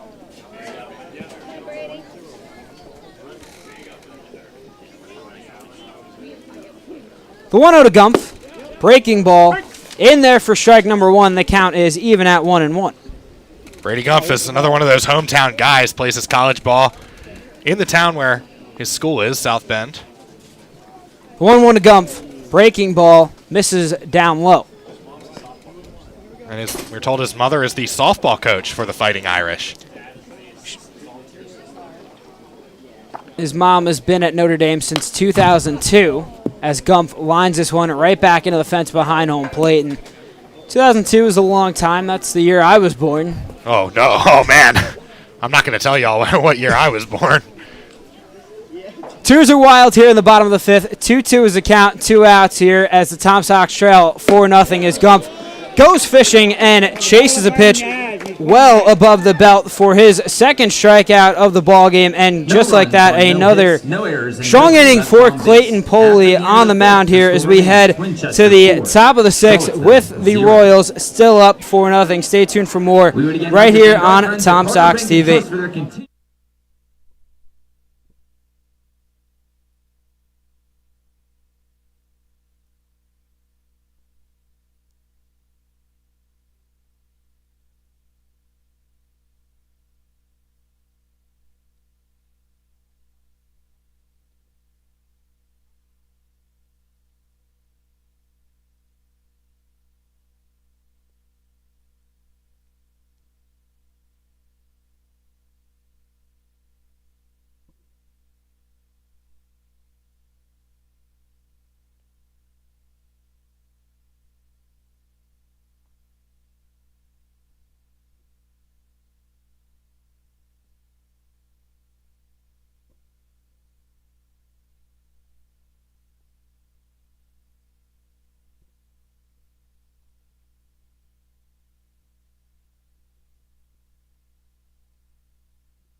The Tom Sox trail 4-0 to begin inning number 6 here at CHO Airport Field. And with that, I will pass play-by-play duties back to Luke Nadcarney. Luke, take us the rest of the way here. Thanks a lot, Alex. Game number 1, top of the 6th, 2 7-inning affairs, and this one's been all Winchester as Jeremy Goins out there for the Tom Sox. Just 2 hits between the teams, but a costly error and several walks as the first pitch misses down and out to Jake Bennett, the catcher for Winchester. In that 4th inning, allowing the Royals some breathing room after a sacrifice fly by Jack Hay in the 3rd. Goins from the stretch. Fastball fouled back. I think that ticked off the mask of home plate umpire Matthew Pierman, and it's 1-1. You mentioned the walks for the Tom Sox pitching staff. 6 issued so far through 5 innings of work, and you mentioned the error that was committed by Henry Ford. And out of the 4 runs that have scored, only one of which was earned. 1-1 the count with the bases empty. Here in the top of the 6th, and that one catches the outer half for a strike to Bennett. It was Bennett who had the grounder to 3rd, where Ford botched the throw that allowed that Winchester rally to start in the top of the 4th. Get him in a hole there too, guys. No give him nothing there. Come on. Tom Sox on an 8-game win streak. That looks like it's in trouble here, as they've just got 6 outs to work with, down by 4. This ball by Bennett swung on, hit on the ground to short, couple of hops. Edwards charges, throws across the diamond, and it's out number 1.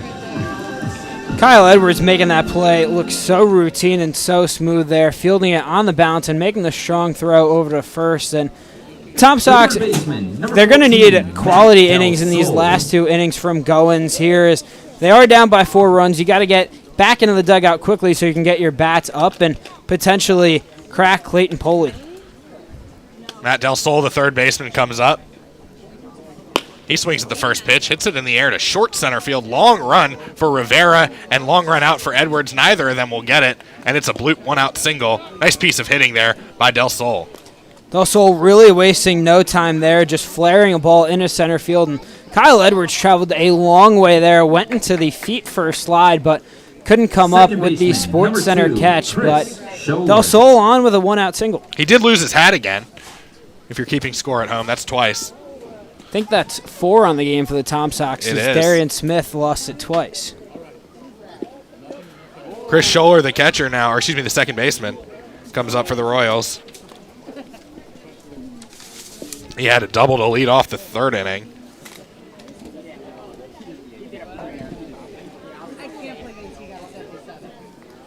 Drew a walk next time at the plate. He swings at the 1-0. Or the 0-0, I should say. Hits it in the air to Gumpfin Wright, who, stop me if you've heard this before, Alex, loses his hat and makes the catch.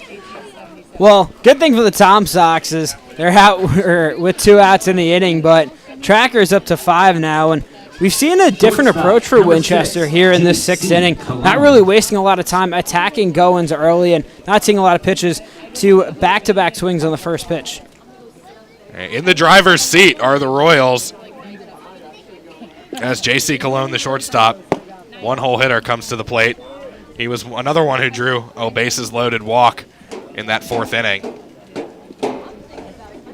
As we've just about hit our normal start time. What would be a normal start time for a Valley League game here at CHO Airport Field, 7 o'clock. Pickoff throw to first, not in time. A 1-0 to Colon. Called a strike at the knees, 1-1. Have about 40 minutes in between games. Alex and I will catch our breath and get the lineups in for game number 2 and be right back with you a few minutes before first pitch of that one. Give you an updated approximate start time at the conclusion of this broadcast as the 1-1 is outside. 2 away here for the Royals in the top of the 6th. They lead by 4.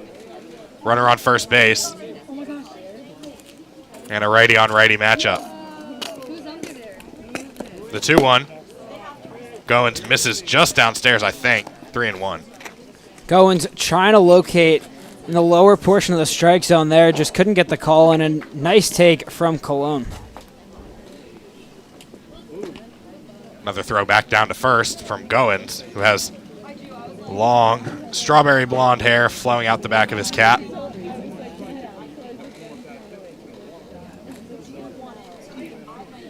3-1 the count to Cologne.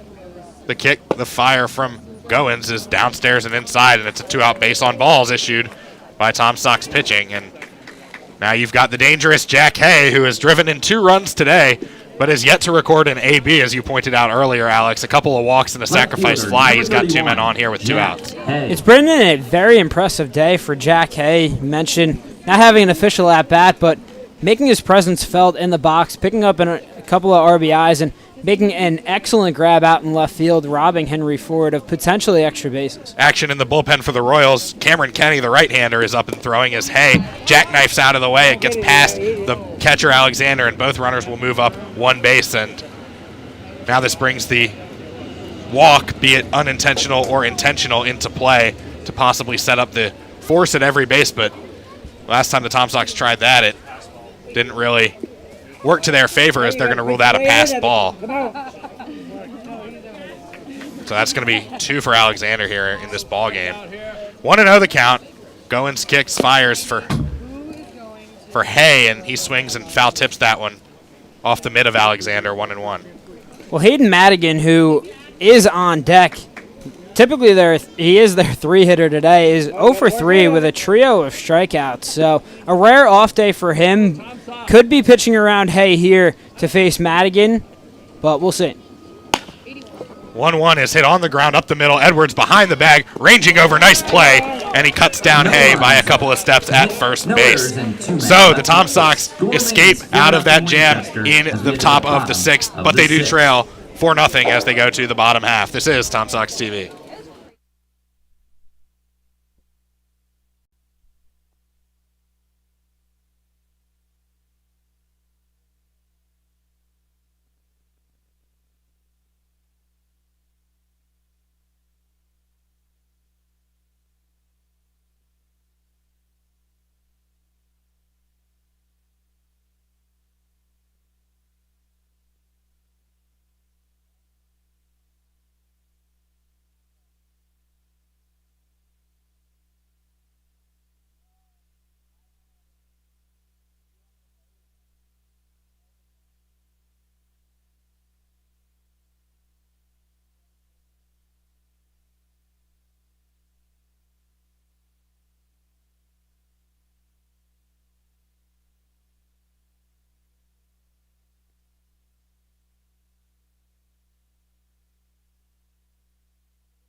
Back at CHO Airport Field, the Winchester Royals lead 4-0 over the Tom Sox.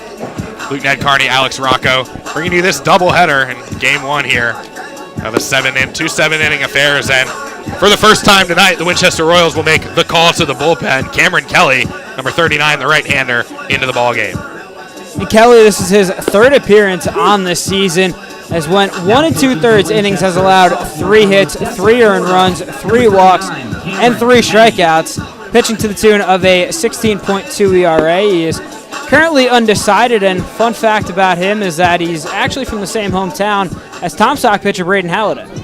I was actually about to go look up the nickname for Undecided University on my phone, but you solved the mystery there. Just take some big brain thinking, which for me is very rare. But. Well, from big brain thinking to big bat thinking, as the Tom Sox have home run threat Calvin Alexander coming up to the plate to lead things off, trailing by 4. So you can't get it all back with one swing here from Alexander, but a new pitcher in for the Royals, and you don't have to face Poli anymore, who kept the Tom Sox quiet. Just 2 hits allowed. Just 5 hits between these teams in this ballgame as the first pitch is upstairs to Alexander. Poli really did a nice job pitching to contact. Just struck out 3 hitters for the Tom Sox in 5 innings. 1-0 to Calvin, who stretches his hands up and avoids that one inside. 2-0.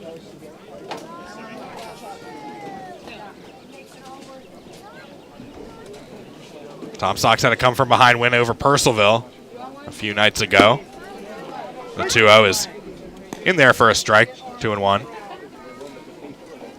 Come on, hit the ball. The last time Kenny threw was back on July 1st against Culpeper. Went an inning, allowed 2 earned runs. The 2-1 is over the inner half, strike 2. Tom Sox were 11-4 winners over the Cavaliers back on June 29th. Kicked off that 8th game win streak, as a matter of fact. The 2-2 to Alexander. Good job holding up there, and ball was in the dirt. It's 3-2. Jake Bennett came out fast behind home plate, trying to get the strike call there, but Alexander holds up and works the count full. Have about 40 minutes in between games. 2 7-inning contests here in this doubleheader. The 3-2 to Alexander is nowhere close, and Tom Sox have a base runner to start this inning. You got to hit the ball, get it in play now. Come on. And now Sergio Rivera, the center fielder, comes up to the plate. Well, Luke, we saw the Tom Sox begin the last inning with a leadoff walk, but Connor Hinks was quickly erased after Garrett Spikes bounced into a 3-6 double play. Let's see if Sergio Rivera can have a better at-bat here and build some momentum with the Sox down 4-zip. Alexander not a threat to run being a catcher, so I strongly think we're not going to see him do that. But we've seen stranger things before as that first pitch misses upstairs again. He does have 3 stolen bases this season.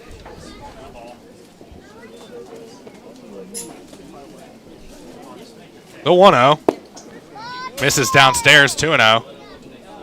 Come on, 14. And it's pitch and hit it. Come on, buddy. a hitter's count now. Tom Sox just down by 4 runs. Got 6 outs to play with, as the Royals will get some action in their bullpen. The 2-0. Called a strike over the outside corner. I think Rivera just taking all the way there after the walk to Alexander, making sure he gets in a strike. You got Kyle Edwards on deck in the top of the Tom Sox lineup. Bryce Martinez after him.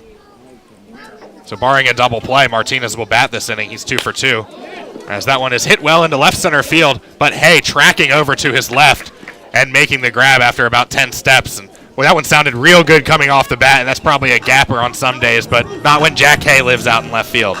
Rivera gave it a ride, but as you mentioned, Jack Hay tracking a lot of ground out in left field and putting it away.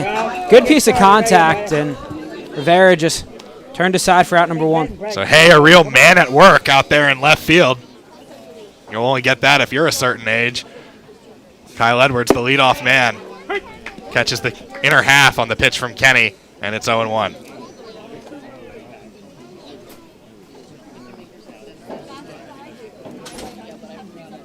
The 0-1, down and out, 1-1. It's a rare hitless day for Kyle Edwards.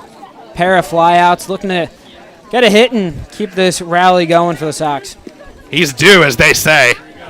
Put good wood on the ball last time, and that one goes way over the catcher's head, and that's going to allow Alexander to coast down to second base. He's in scoring position, and now that takes the double play out of order. It's a big, wild pitch there from Kenny. Is, as you mentioned, getting rid of the double play there. Now you have a runner in scoring position for Kyle Edwards, who's really been swinging a hot bat. Is 15 RBIs on the season. 2-1 the count to Edwards. Tom Sox down 4-0. And that pitch is down and outside, 3-1. Base open here.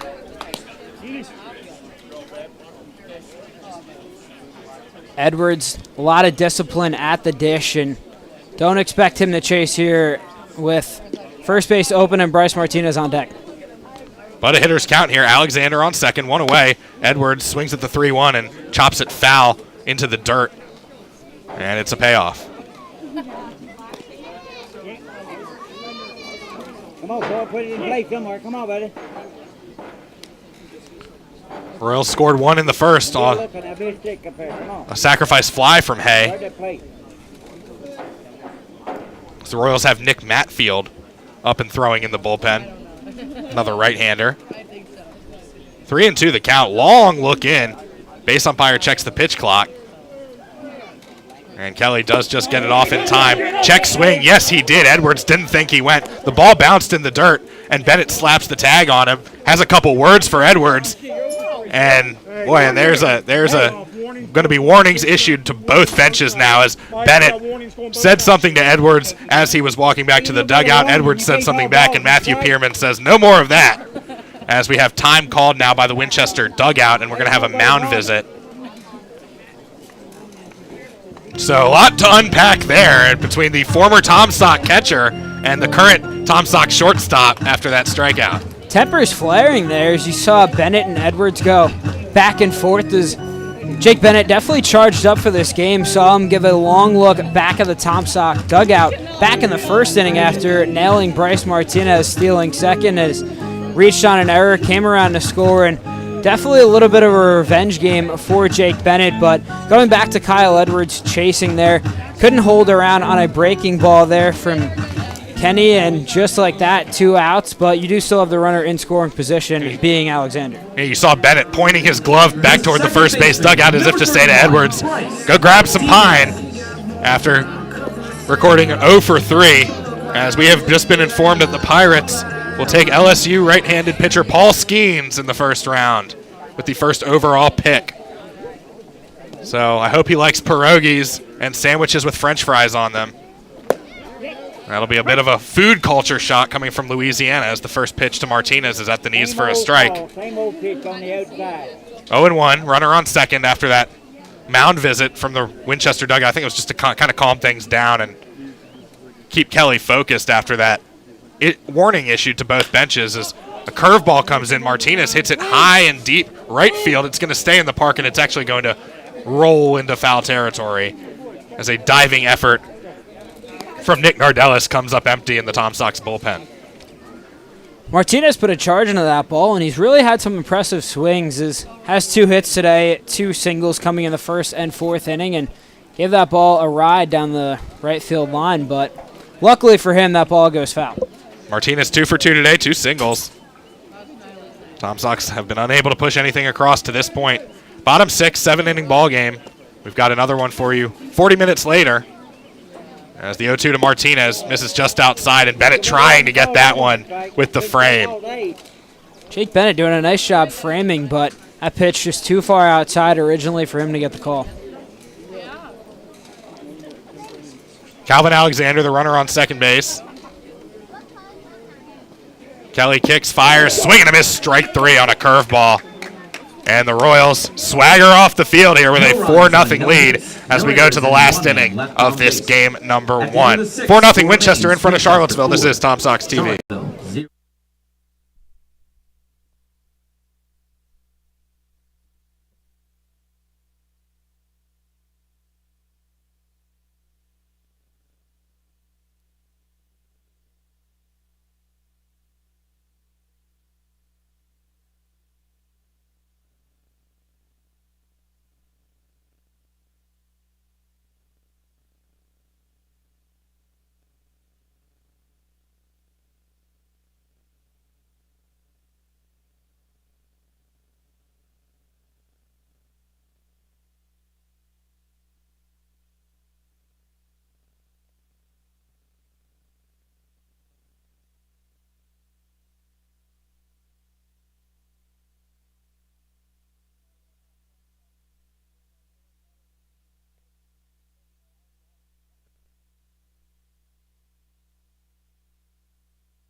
Back to CHO Airport Field, inning 7 of this doubleheader, game 1. Luke Knight, Carney, Alex Rocco here with you, and Dylan Cruz out of LSU, the second LSU player taken in as many picks, goes to the Washington Nationals as we're just underway in the Major League Baseball draft.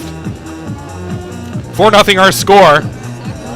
Royals in front, looking to add to it.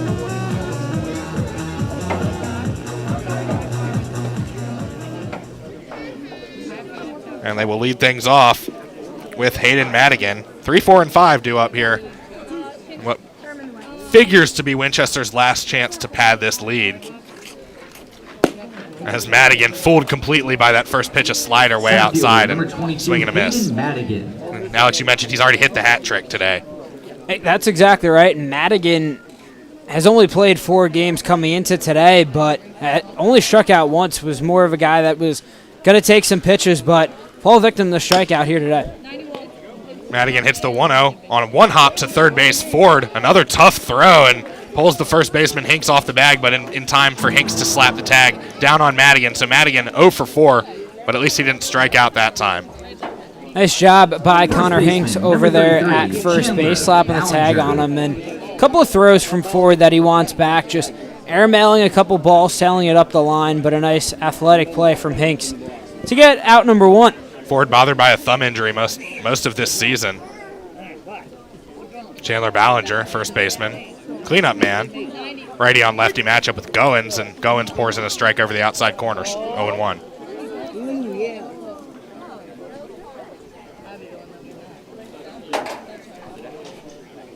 One away, nobody on base. 4-0 Royals, top of the 7th. Swinging a foul. Grounded back past the umpire. And it's 0-2 to Ballinger.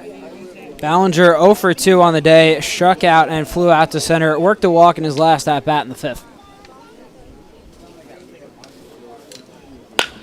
The 1-1 is hit sharply on the ground. 3 hops, picked up by Hinks. He'll take it himself, 3 unassisted, 2 away.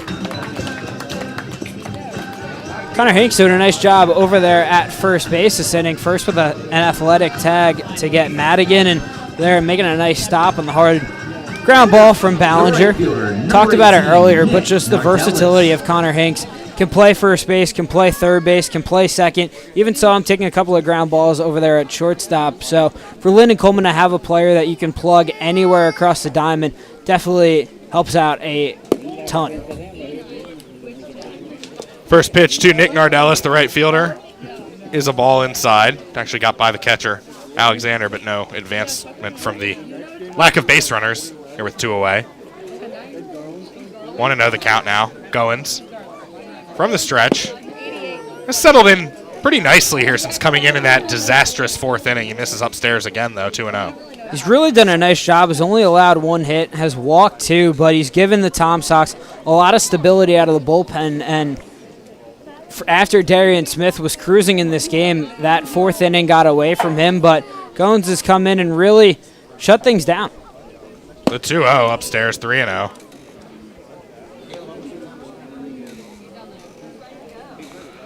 Danny Baez, the designated hitter, is on deck. 1 in the 3rd on a sacrifice fly by Jack Hay. 3 in the 4th for the Royals. All the scoring in this ball game. 4 pitches now and 4 straight balls to Nardellis, who reaches base with a 2-out walk. It's the 2nd time Nardellis has reached base today. Got his first VBL hit back in the 4th inning. Number 3, Danny Baez. Baez is officially 0 for 2. He's reached base once on a hit by pitch, grounded into a double play to end the 5th inning, and he's flown out to right field where Brady Gumpf put it away. Hits this one on the ground to Hinks. Hinks knocks it off his glove, and it's actually going to go too far for anyone to make a play. He tried to stab it barehanded or backhanded, and Martinez not quite quick enough to get over. That's going to be, I think, an infield single. And they do indeed rule it a hit.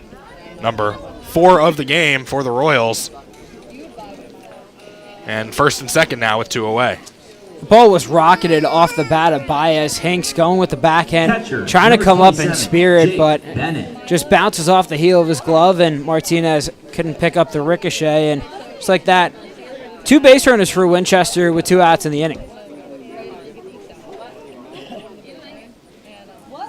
1st and 2nd. And the batter is the guy who's been in the Tom Sox ear all day, Jake Bennett. The catcher taking a strike. He's had a good game behind the plate. You're kidding me. 0-1 the count. Misses outside.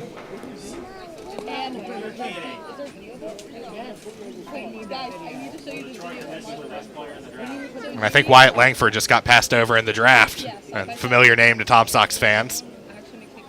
1-1 the count to Bennett. takes the ball downstairs. Of course, Langford out of the University of Florida was one of the big bats for that 2021 team. 2-1 the count to Bennett. Goins looks in as Bennett hits this one rocket on a line down the left field side, and it's a fair ball, and it's going to roll all the way to the wall. That's going to score a run as Nardellis trots home, and Jake Bennett caps off his stellar game one of this doubleheader with an RBI double here with 2 away, and it's 5-0 Winchester.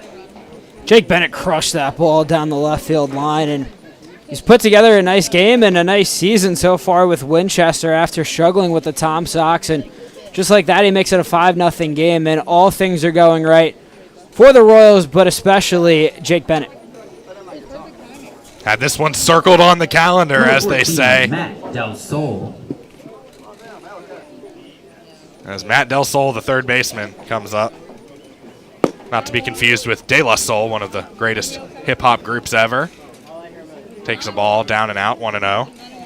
Going back to Bennett, in 6 games with Charlottesville, he hit just 176, had 3 hits in 17 at-bats, and really turned things around when he got to Winchester, hitting .250, has a pair of home runs, 8 RBIs, and just picked up his first double with the Royals. 2-0 the count now as Goins misses outside again. Calvin Alexander is going to call time and walk out to his pitcher and have a little chat. Game 2 will be approximately 40 minutes following the conclusion of Game 1 here, which Winchester looks to have well in hand. 5 runs on just 5 hits.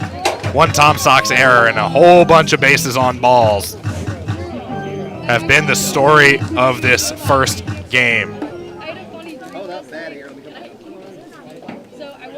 Alex Rocco will pilot the broadcast for game number 2.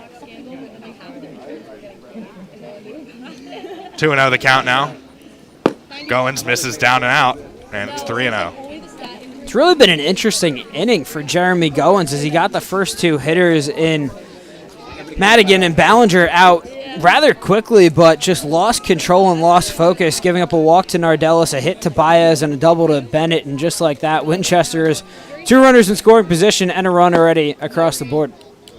And a 4-pitch walk again for the Tom Sox, so struggling to find the zone now is Goins, and bases loaded now for the Royals with a chance to really put some distance here between them and the Tom Sox. Second baseman. Second walk in the inning for Goins, and his 4th on the ball game. That's the 9th walk issued for Charlottesville so far. Too many if you're Lyndon Coleman and company. Bases juiced, 2 away. Royals with a run in already here in this top of the 7th, looking for more. The first pitch stays off the plate to Chris Scholler, the second baseman, who's got a double, a walk, and a fly out to right field. With Scholler, we got the party started for the Royals, picking up their first hit of the ball game. 1-0. Hit in the air, right field. Should be playable and easy for Gump. And he lines it up and makes the grab. So the Royals leave the bases loaded here in the top of the 7th inning. They push across a run on an RBI double by Jake Bennett and look to get the final 3 outs in this game number 1 when we come back here. 5-0 on Tom Sox TV.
5-0 the score. Winchester Royals looking to salt away this game. Number 1 here in this doubleheader against the Tom Sox, and turning to Nick Matfield, a right-hander out of the University of Lynchburg, Esmont, Virginia native.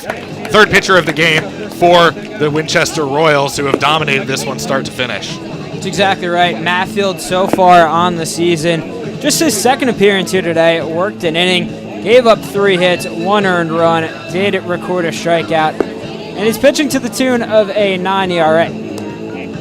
And news, you might have heard it on the PA from Nathan Schwartz, but former Tom Sox player Wyatt Langford out of the University of Florida, taken 4th overall in the Major League Baseball draft to the Texas Rangers. Big congrats to Wyatt. Spent the summer here in Charlottesville, really lit it up, and always good to see a former Tom Sox continue their baseball career and get taken. And I mean, especially with the 4th overall pick, goes to a great organization with the Rangers that are having an awesome season. Put on a show as well in that College World Series with his bat. As speaking of bats, it's the heavy hitters for the Tom Sox coming up, but they've got a lot of ground to make up and only 3 outs to do it. Derek Williams, and this is the guy who started rallies before for the Tom Sox. All it takes is one, and this is the perfect guy that you want up to potentially start a rally with the power surge that he's had in the second half of the season. 4 home runs after capturing the Home Run Derby title just a couple of weeks ago. First pitch from Matfield misses downstairs. 1-0 to Williams. And he doesn't hit cheapies either. When he gets them over, he gets them over. That's exactly right. And what also has impressed me about him was that going into today, he's done a nice job taking pitches and getting hit by pitches. Has walked and was hit by a pitch 4 times in his last 5 games. Little excuse me swing there, and he made contact and fouled it back. 1-1.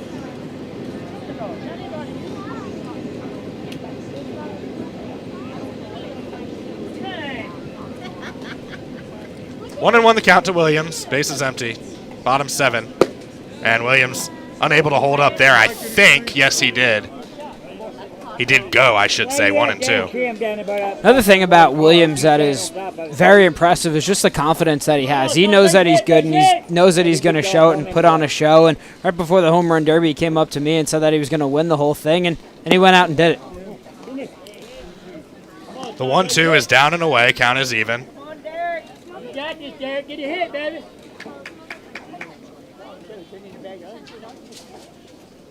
Matfield looks in from the stretch, fires, and this is a grounder in between hop. Good play by Del Sol at third. 5-3 for the putout. Really tough in between hop there. Had a lot of time because it was Williams running, and Del Sol has quietly had a good game for the Winchester Royals as well. He's made a lot of nice plays out at third base, and a quiet day for Williams now, 0 for 3 with a pair of groundouts to Del Sol over there at third base. Here's Henry Ford, who takes a strike. He is the third baseman for the Tom Sox here in this game, and 0-1 the count now. Matfield looks in, delivers, and that's down and in for ball 1. 1-1 the count.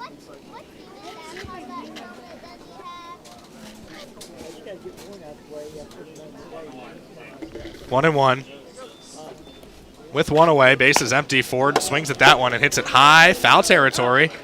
Going over is Del Sol, and he doesn't quite run out of room, but he can't catch up to the ball. It bounces in the Winchester dugout, or Winchester bullpen. Del Sol was nearing the fence there, and the ball just dropped. Gave it a long run there, but for Ford, he lives to see another pitch. That pitch from Matfield just right on his hands. Ford doing a nice job turning it around, but didn't get a whole lot on it, popping it up down that third base line.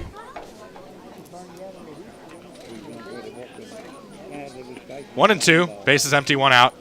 Matfield delivers, misses just outside. Ford looking for a hit just to build some confidence and momentum, has really been struggling, has just 1 hit after returning from his injury back on June 29th. 2-2 misses as well, and now the count runs full with Hinks on deck and Garrett Spikes in the hole. 5-0 Royals, 2 outs away from claiming the first game of this doubleheader. The payoff, down and out. And the Tom Sox have a one-out base runner, and the journey of 1,000 miles begins with but a single step.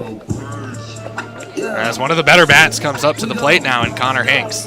First baseman. Well, it's going to take a lot for Charlottesville to come back in this game, but for Ford, he lined out and flew out in this game, so good for him to get back on base.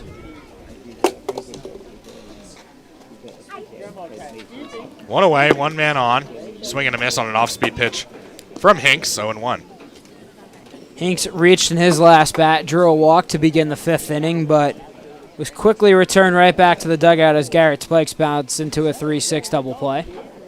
The 0-1 gets through the legs of the catcher Bennett, but I'm not sure why Ford didn't take off there. He must not have been paying attention. Trey Smith, the first base coach, with a word of encouragement for him. But it's a ball, and it's 1-1. Definitely an interesting decision not to run down 5 in the bottom of the 7th. The 1-1, Matt Field brings it, and it's an off-speed pitch at the knees, 1-2. Matt Field doing a good job attacking the strike zone here. Getting some work in, just his second appearance. 2-possession lead, if you will, for the Royals, 5-0. The 1-2 misses outside.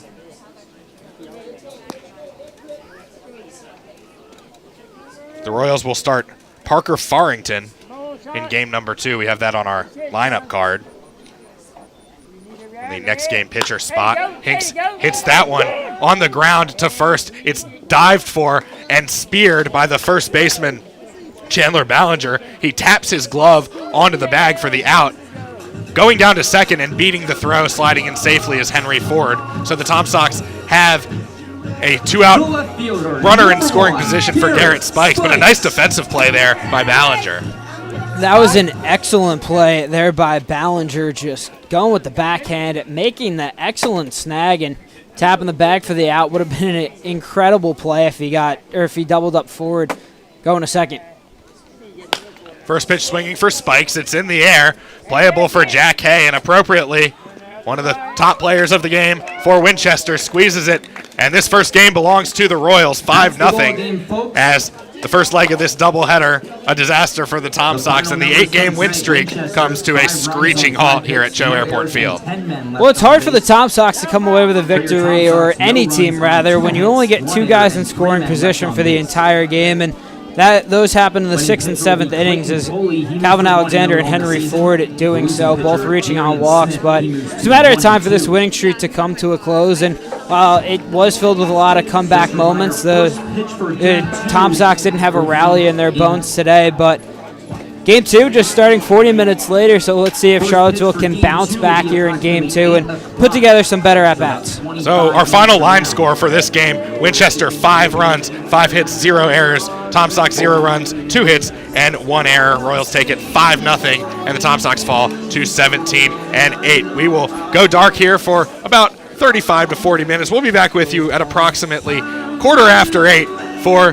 game number 2 between the Winchester Royals and the Charlottesville Tom Sox. We'll be back with you in just a little bit. For Alex Rocco, this is Luke Ned Carney. Tom Sox fall to the Royals in Game 1, 5-0. Game 2 comes up at about 8:15 on Tom Sox TV.